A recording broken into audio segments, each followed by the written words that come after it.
네, 플라톤의 유명한 대화편에 파이드로스라고 하는 유명한 대화편이 있습니다.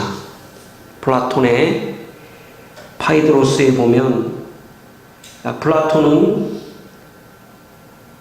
인간의 혼이 얼마나 참된 것을 많이 보았는지에 따라서 이 세상에 태어나는 그 직업이 다르다고 그렇게 설명했습니다. 참된 것을 가장 많이 본 혼은 이 세상에 태어나서 지혜를 사랑하고 아름다움을 사랑하는 철학자가 된다고 그렇게 말했습니다. 그 다음 참된 것을 많이 본 이 혼은 왕이나 군인으로 태어난다고 했습니다. 그리고 그 다음 참된 것을 많이 본 혼은 사업가나 예언자로, 그리고 그 다음은 체육인으로, 그리고 그 다음은 장인과 농부로 이 세상에 태어난다고 그렇게 말을 했습니다. 플라톤은 그 참된 것이 이데아라고 하는 개념으로 설명했습니다. 이데아는 모든 존재와 인식의 근거가 되는 초월적 실제를 이데아라고 그는 말했습니다. 그러나 플라톤이 참된 것에 대해서 이데아라고 설명한 초월적 실제는 역시 우리의 생각에 머무는 그런 관념적인 것에서 벗어나지 못하고 있습니다. 뭔가 참된 것을 많이 보면 좋은 사람이 된다. 이론적으로는 그럴듯하죠. 왜냐하면 나쁜 것을 보면 사실은 나쁜 영향력을 받게 되죠. 그러나 좋은 것을 많이 보면 좋은 영향력을 받게 되는 것은 사실입니다. 그러나 그 참된 것, 좋은 것, 그게 뭐냐는 거죠. 그가 설명을 했지만 여전히 우리의 생각이나 관념 속에 머무르는 그런 개념이었습니다. 그러나 예수님께서는 요한복음 14장 6절에 말씀하시기를 내가 곧 길이요 진리요 생명이니 나로 말미암지 않고는 아버지께로 올 자가 없느니라 그렇게 말씀하셨습니다. 여기에 진리라는 말은 참된 것이라는 동일한 단어입니다. 그러니까 예수님께서 내가 곧 참이요 라고 말씀하신 것입니다. 구체적이죠. 플라톤은 어떤 개념, 이데아라고 하는 초월적 존재라고 막연하게 설명했다면 예수님은 내가 곧 길이요, 내가 곧 진리요, 내가 곧 생명이라고 말씀하신 것입니다. 아주 구체적으로 바로 내가 참이다. 그렇게 내가 바로 참된 것 그 자체가 바로 나다. 이렇게 아주 구체적으로 말씀하신 것입니다. 그래서 유럽은 고대 그리스에 특별히 플라톤의 영향에 전부 영향을 받은 그런 생각을 하고 있었습니다. 그리스와 유럽과 모든 지역은 로마와 모든 지역은 바로 이 플라톤의 생각에 참된 것을 찾아서 참된 것이 무엇인지에 대해서 끊임없이 노력하는 그런 사람들이었습니다. 그런데 거기에 예수 그리스도의 복음이 들어가며 그 참된 것은 바로 예수구나. 그 참된 것은 바로 예수 그리스도구나 하는 것을 깨닫고 그리스가 다 그리스도 국가, 기독교 국가가 되어버립니다. 이탈리아도, 독일도, 프랑스도, 유럽 전체가 다 기독교 국가가 됩니다. 왜냐하면 참된 것, 그 참된 것에 대해서 갈망했던 사람들에게 답이 주어진 것입니다. 참된 것은 예수, 그분이 바로 참된 그 자체다 하는 것을 받아들였던 것입니다. 그래서 유럽은 기독교 국가로 변화됐던 것입니다. 요한복음 8장 32절에 예수님께서 말씀하시기를 진리를 알지니 진리가 너희를 자유롭게 하리라. 그렇게 말씀하셨습니다. 여기 진리는 참입니다. 똑같은 플라톤이 사용하고 있는 그런 참입니다. 진리, 참은 뭐냐? 참은 예수 그리스도고 참이신 예수 그리스도를 아는 사람만이 자유롭게 될 것이다 라고 말씀한 것입니다. 여러분, 인생의 답은 예수 그리스도십니다. 인생은 자유로워야 돼요. 인생은 죄의 억압으로부터도 자유로워야 합니다. 인생은 자유를 누려야 됩니다. 그런데 어떻게 인생의 자유를 누릴 수 있습니까? 참을 발견해야 합니다. 예수 그리스도, 그분을 알아야 합니다. 그분을 알 때 우리는 죄의 사슬로부터 벗어나서 자유롭게 될 뿐만 아니라 이 세상의 가치관으로부터도 자유로운 사람이 되고, 그리고 진정한 의미의 자유로운 삶을 살 수 있는 것입니다. 여러분, 예수 그리스도 그분을 더 알게 되시기를 축원합니다. 예수 그리스도 그분을 여러분의 마음속에 더 많이 알게 되는 그런 은혜가 있기를 바랍니다. 왜냐하면 그분이 참이십니다. 그분이 진리이십니다. 그분만이 나를 자유롭게 할 수 있는 유일한 분입니다.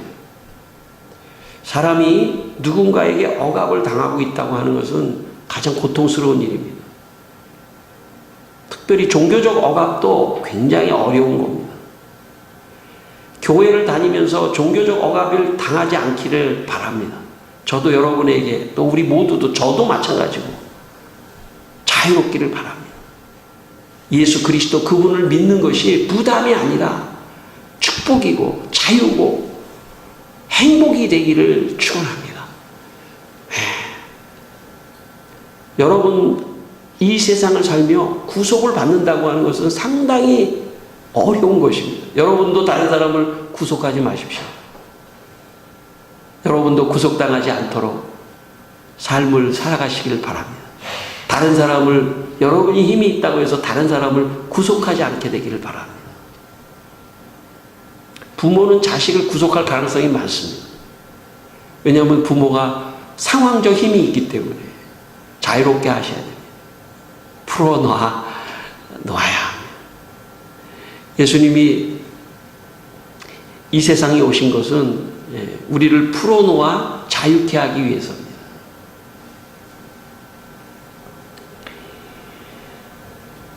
오늘 성경 말씀 히브리서 12장 2절 말씀에 믿음의 주여 또 온전케 하신 예수를 바라보자, 그렇게 말씀합니다. 여기 믿음의 주라는 말은 안내자라는 뜻입니다. 믿음의 안내자이며, 여기 온전케 한다는 것은 우리가 죄로 말미암아 우리의 생각과 우리의 영혼이 죄로 물들어져 비틀어져 있는 사람입니다. 꼬부라져 있는 사람입니다. 우리의 인격과 우리의 생각과 우리의 모든 것이 죄로 말미암아 뒤틀려 있는 우리를 다시 온전케 하시는 분은 예수입니다. 그분을 바라보자, 이렇게 말씀하는 겁니다. 이 세상에 사람을 고칠 수 있는 사람은 아무도 없습니다. 예수를 만날 때만이 고쳐집니다. 예수를 만날 때만이 내 마음이 정상적인 마음이 되고, 예수를 만날 때만이 내 꼬부라진 죄로 말미암아 비틀어진 내가 제자리로 펴지는 것입니다. 그래서 성경에 보면 손 마른 자가 있지 않습니까? 손 마른 자, 손을 쓸 수 없는 자, 예수님이 고쳐주시잖아요. 상징적 의미가 있습니다. 우리의 손이 말라 비틀어져서 사용할 수 없는 것을 회복시켜 주십니다. 예수를 바라보는 것이 답이에요. 예수를 바라보는 것은, 왜냐하면 예수는 참이에요. 좋은 거예요. 그래서 좋은 것을 계속 바라보면 내가 좋게 돼 있습니다. 나쁜 걸 바라보면 나빠져요, 나도. 좋은 걸 계속 바라보는데 그분이 누구시냐? 좋은 것의 끝에 계신 분이 누구냐? 제일 좋으신 분이 예수예요. 진리예요. 좋은 분 예수.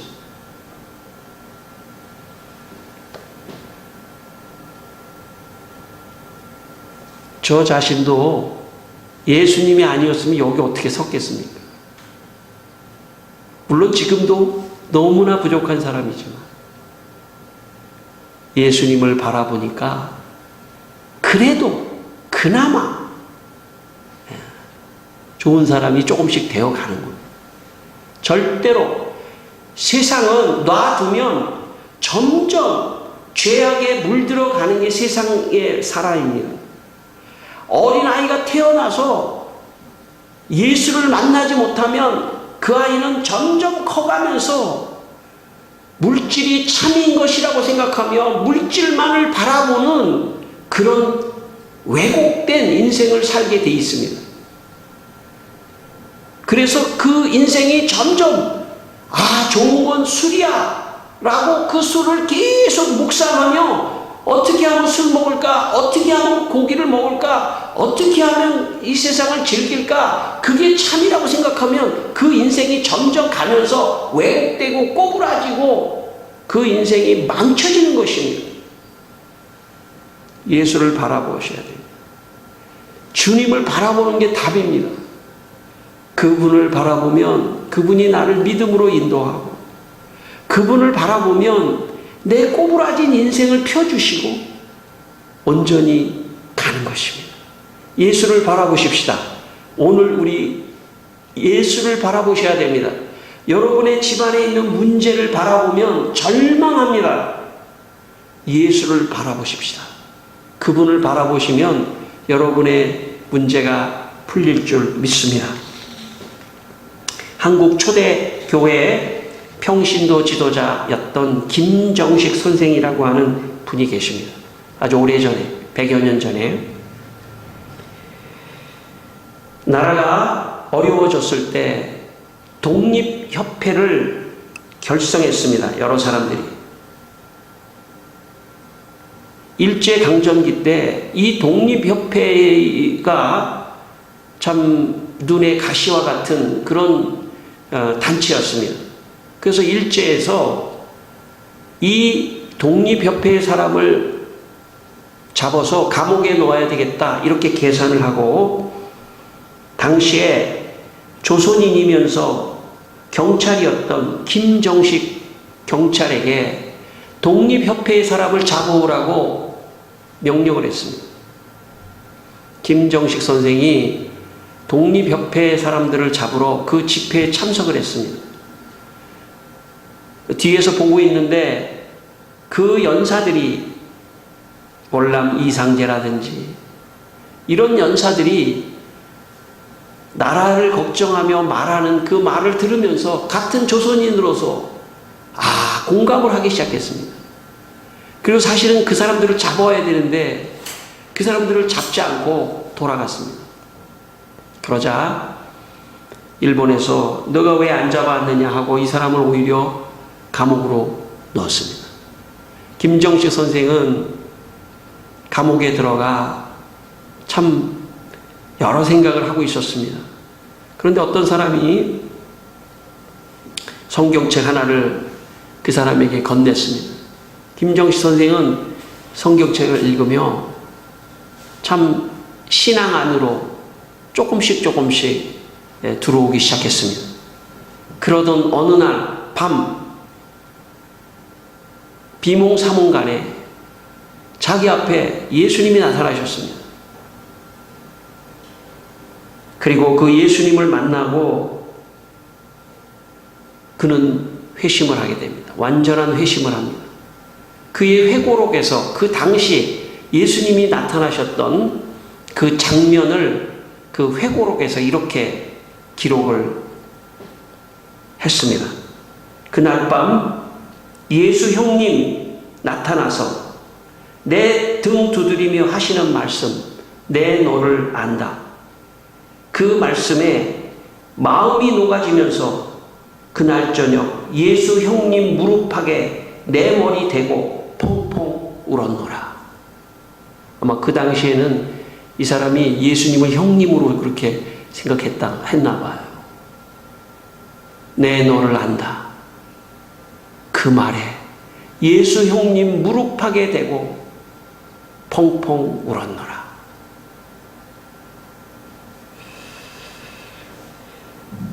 여러분, 예수님은 우리의 생각이나 관념 속에 있는 이데아가 아닙니다. 그분은 부활하여 살아계셔서 지금 이 시간도 내 너를 아느니라. 그렇게 말씀하시는 분입니다. 오늘 김정식 선생님에게 예수님이 하신 말씀이 오늘 우리에게 하시는 말씀으로 들으시기를 바랍니다. 내 너를 아느니라. 내가 너의 모든 문제도 아느니라. 나를 바라보라. 문제 해결은 나에게 있다. 그렇게 주님이 말씀하십니다. 주님을 바라보십시다. 예수님을 바라보십시다. 그분을 바라볼 때 그분이 우리를 변화시킵니다. 김정식 선생은 예수의 무릎팍에 대고 펑펑 울며 그는 진정한 그리스도인이 되었습니다.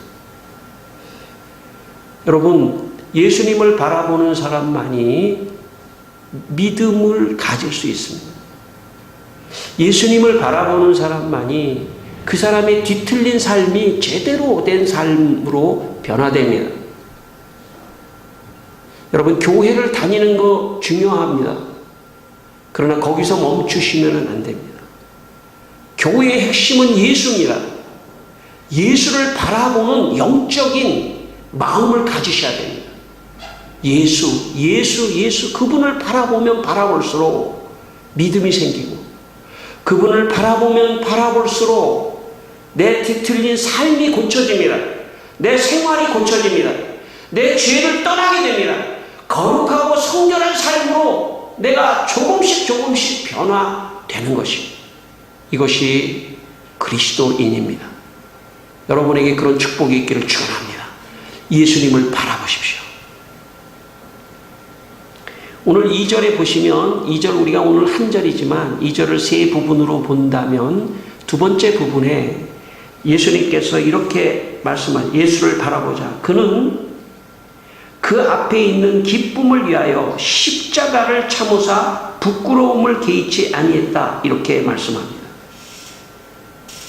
특별히 십자가를 참으신, 십자가를 부끄럽게 생각하지 않으신 예수를 바라보라는 것입니다. 예수님을 바라보는데 어떤 예수님을 바라보냐면 십자가를 참으신 예수님을 바라보라는 겁니다. 십자가의 부끄러움을 개의치 아니하시는 그 예수님을 바라보라는 말씀입니다. 주기철 목사님은 일제 신사참배를 거부하자 감옥에서 모진 고문을 당했습니다. 아마 그 고문의 이야기를 하면 우리가 너무나 비참해서 다 말할 수 없을 정도로 때리는 것은 물론이고 거꾸로 매달고, 우리가 보통 일본 사람들이 했던 그 고문의 모든 것을 참 다 당했습니다. 6년여 기간 동안 모진 고문을 다 당했습니다. 신사참배는 국가의 의례가 아니라 우상에게 절하는 것이다. 이렇게 생각한 주기철 목사님은 끝까지 신사참배를 반대했습니다. 거의 마지막 순교 직전에 주기철 목사님을 거꾸로 매달고 발바닥을 망치로, 쇠망치로 내리쳤습니다. 나중에 유족들이 주기철 목사님이 돌아가신 걸 보니까 발이 없더래요. 발이 다 뭉개져서.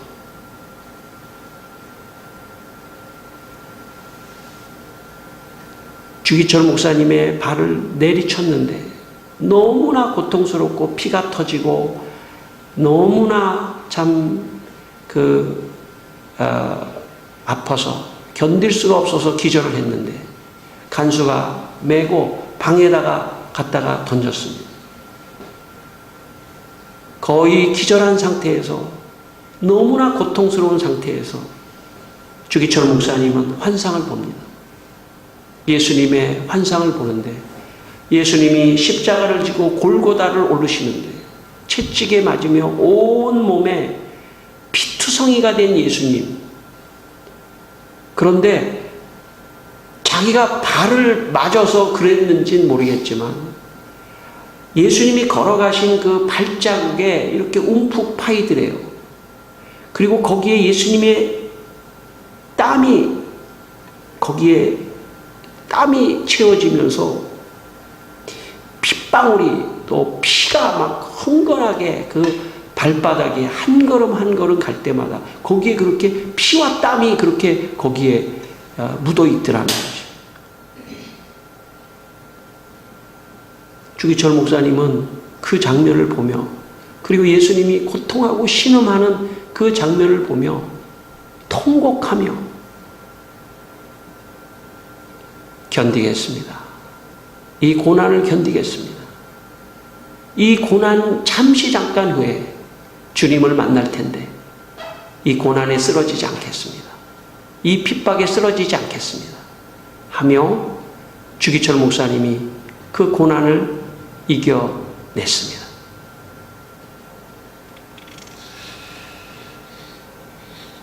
여러분 오늘 본문에 보시면 예수님께서 십자가를 참으사 여긴 육체적 고통을 말합니다. 예수님이 참 온몸에 채찍을 맞으셨을 뿐만 아니라 못을 박히시고 창에 참 옆구리가 찔리시고 하는 육체적 고통을 당하셨습니다. 많은 역사가들은 인류 역사가 생긴 이래로 로마인들에게는 절대로 십자가형을 내리지 않는데 로마가 통치를 하기 위해서 가장 잔인한 그 십자가형을 실행했다고 합니다. 십자가는 그냥 바로 죽는 거 제일 행복한 겁니다. 그냥 목을 탁 쳐서 죽인다든지, 목을 매달아 죽인다든지, 이건 순간 죽는 거기 때문에 고통이 덜 합니다. 그러나 십자가는 며칠 동안 그 십자가에서 온몸에 피를 다 쏟아버리고, 그리고 그냥 죽으면 끝나는 게 아닙니다. 그 죽는 순간, 독수리나 이런 새떼들이 와서 다 눈도 파먹고 다 해서 가장 잔인한 처형법입니다. 인류 역사에. 예수님은 그 십자가를 선택하신 것입니다. 육신의 고통뿐만 아니라 여러분 사람이요 자존심이 무너지면은 육신의 고통도 굉장히 고통스러운 거지만 자존심이 무너지는 것은 더 고통스러운 겁니다. 성경은 보면 예수님을 주먹으로 때렸다. 뺨을 때렸다. 여러분 한번 지나가는데 누가 여러분 뺨을 한번 때려보십시오. 얼마나 자존심이 상하겠습니까? 그건 맞았을 때 아픔보다도 더 심한 것입니다. 주먹으로 얼굴을 맞거나 뺨을 맞았을 때 그 아픔보다 더 모욕적인 것입니다. 예수님은 그 부끄러움을 당하셨습니다. 정신적으로 당하셨다는 것입니다. 유대인들은 네가 구원자라면 십자가에서 내려봐라 이런 조롱도 했습니다. 십자가 옆에 한 강도도 조롱을 했습니다. 모욕과 조롱과 이런 부끄러움을 당하셨습니다. 그러나 예수님께서 부끄러움을 당하셨지만 또 고통을 당하셨지만 왜 그러셨을까요? 왜 그분을 그런 십자가의 그 잔인한 고통 속에서 예수님이 돌아가셨을까요? 우리의 인생을 위로하기 위해서입니다. 우리 인생을 위로하기 위해서입니다. 여러분, 인생을 산다는 것은 참 고난의 연속입니다. 이 문제가 해결되는 것 같으면 또 이 문제가 생기고, 이런 게 또 해결되는 것 같으면 저런 게 해결되고. 인생은 고난의 연속입니다. 나만 그런 고난이 있을 것 같지만 그렇지 않습니다.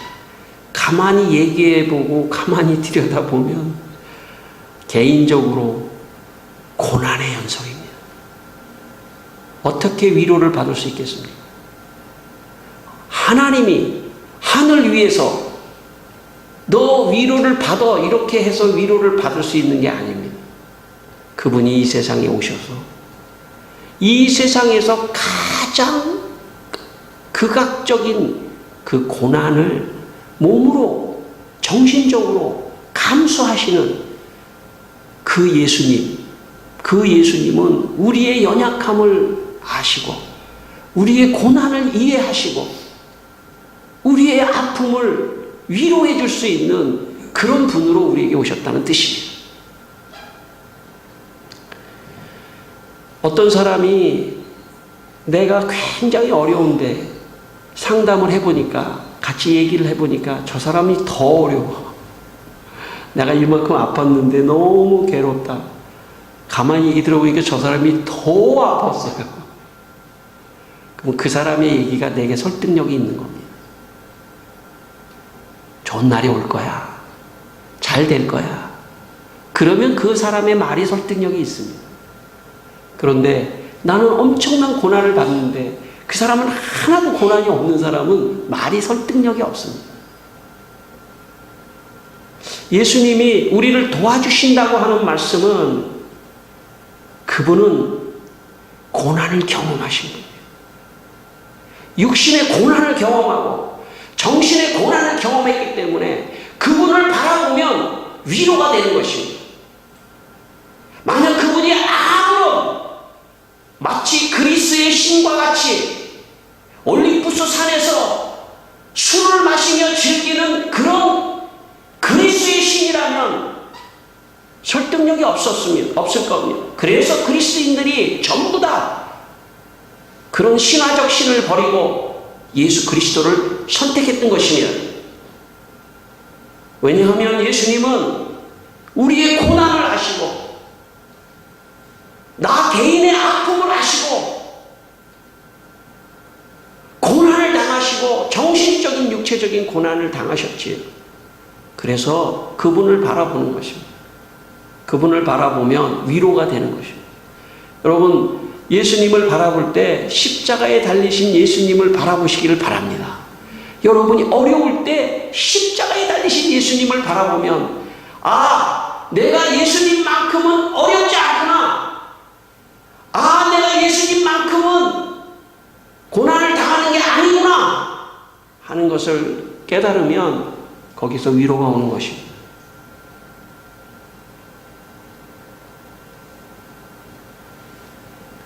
목사님도 좀 고난을 좀 당한 목사님이 설교를 해야 좀 설득력이 있어요. 그렇잖아요. 고난은 유익한 겁니다. 고난의 파도를 탈 줄 알아야 돼요. 왜냐하면 이 세상을 사는 동안 고난이 없는 순간은 없어요. 그러니까 고난 그 자체를 감소시키는 것은 가능합니다. 예수를 바라보면 감소됩니다. 별거 아닌 것 같이 느껴집니다. 아, 이거 별거 아니구나. 이길 수 있구나. 아, 이 정도는 얼마든지 해낼 수 있다 하는 힘을 얻는 길도 예수를 바라보는 길밖에 없습니다. 예수를 바라보십시오.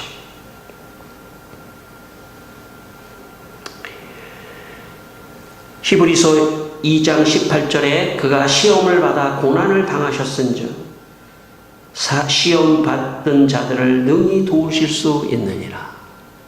예수님은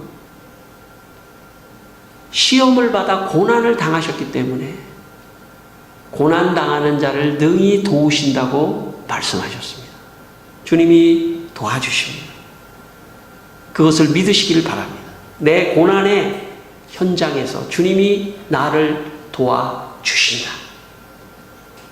오늘 2절에 중요한 말씀이 또 하나 있습니다. 예수님이 이 고난을 개의치 않고 육체의 십자가를 참고 부끄러움을 개의치 않았던 가장 결정적인 힘은 뭐냐면 그 앞에 있는 기쁨을 생각했기 때문입니다. 십자가 앞에 있는 기쁨을 생각하셨기 때문에, 다시 말하면 이 십자가의 죽음 뒤에 부활이 올 것이라는 믿음, 부활의 기쁨, 그것을 바라봤기 때문에 십자가의 고난을 참을 수 있었던 것입니다. 여러분, 우리도 이 세상에 살며 물론 우리가 죽은 다음에 부활 있지만 이 세상의 고난 끝나고 좋은 일이 있을 거라는 희망을 가져야 됩니다. 이 고난만 있는 게 아니라 이 고난 앞에 반드시 하나님이 준비하신 좋은 축복의 역사가 있다. 그것을 바라볼 때 고난을 이길 수 있습니다. 예수님은 십자가에서 부활을 바라보셨습니다. 오늘 우리도 고난 앞에서 희망을 바라봐야 합니다. 좋은 일이 있습니다, 여러분. 너무 걱정하지 마십시다. 이 이후에, 내 고난 이후에 반드시 좋은 일은 있다. 거기에 희망을 두지 않으면 고난을 이길 수가 없습니다. 주님이 그 고난을 이기신 것은 그 힘으로 이길 수 있었던 것입니다. 독일의 신학자 본 회퍼라고 하는 유명한 신학자가 2차 세계대전 때 독일 나치의, 히틀러의 나치당에 반대하여 저항하다가 감옥에서 처형을 당했습니다. 그는 그 감옥에서 가족과 친구들에게 엄청난 양의 편지와 편지를 서로 교환했습니다. 그 중에 부활절에 대한 편지 한 통이 이런 내용이 있습니다. 그는 그 친구에게 부활에 대해서 이렇게 편지를 썼습니다. 우리의 시선은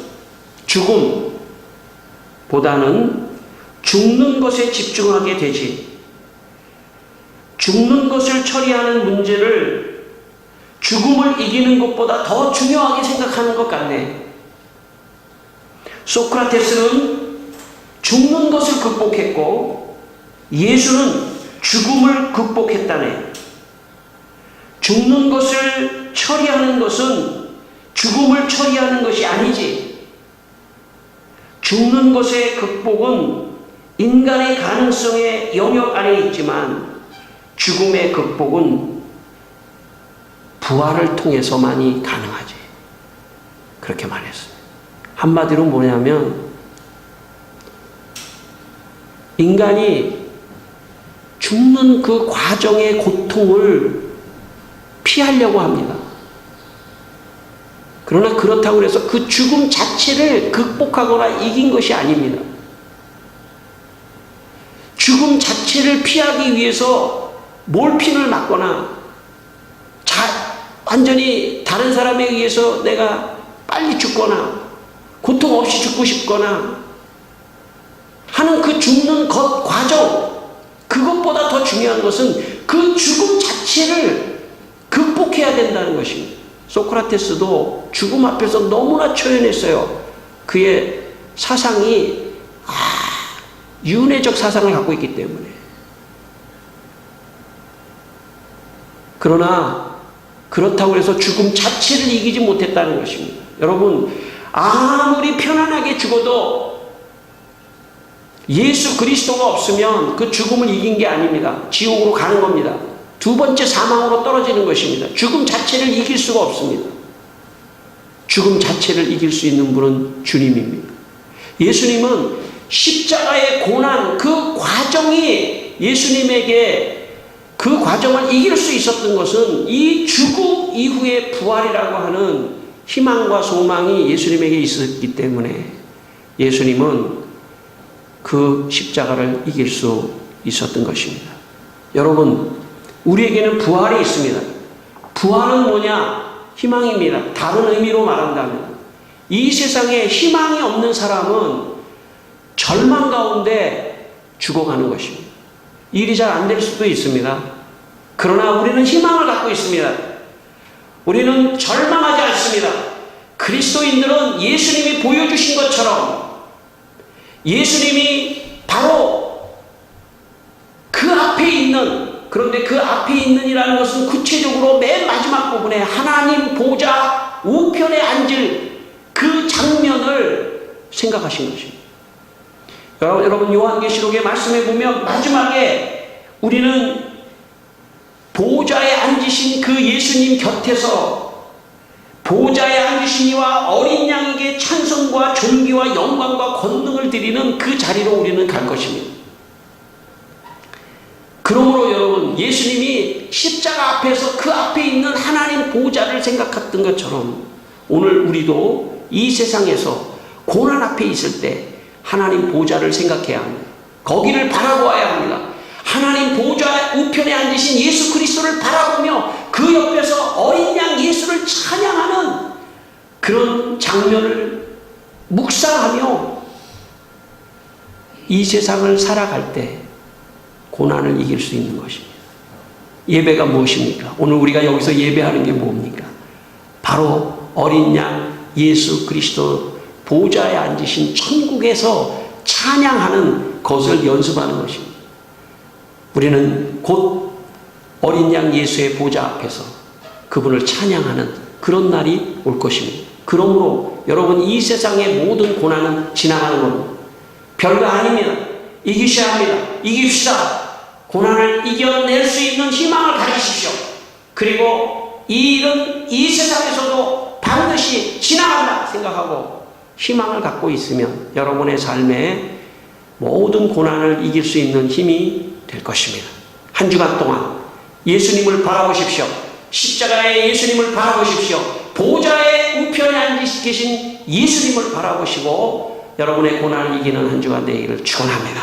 기도하겠습니다. 우리 한번 기도하십시다. 기도하겠습니다. 하나님 아버지, 주님 이 시간 세상을 바라봤던 눈, 물질과 세상의 가치관을 바라봤던 눈을 예수를 바라보게 하여 주시옵소서. 특별히 예수님 십자가를 바라보게 하여 주시고 또 예수님이 하나님 보좌 우편에 앉은 것을 바라보면서 주님 고난을 가운데서도 희망과 참 고난 가운데서도 참 천국을 바라보는 귀한 우리가 될 수 있도록 도와주시옵소서.